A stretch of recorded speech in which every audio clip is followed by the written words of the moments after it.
Hello mga mare! Ngayong araw nga meron tayong panibagong vlog.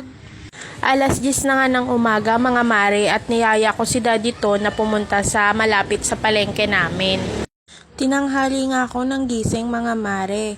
Alas 2 na kasi kami natulog ni Alaysa kagabi.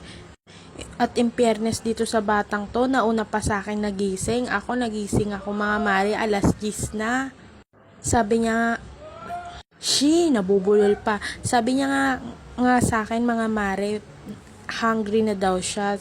Then sabi ko kay Daddy Ton, punta kaming palengke.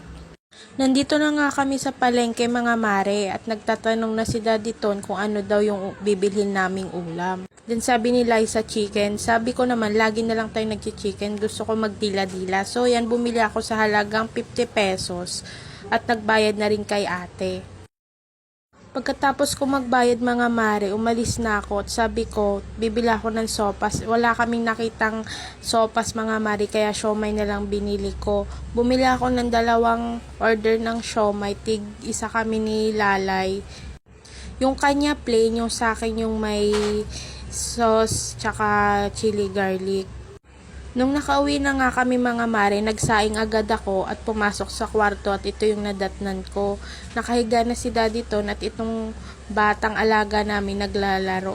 Lumabas nga muna ako mga mare at bumili ng tube ice kasi wala kaming reps.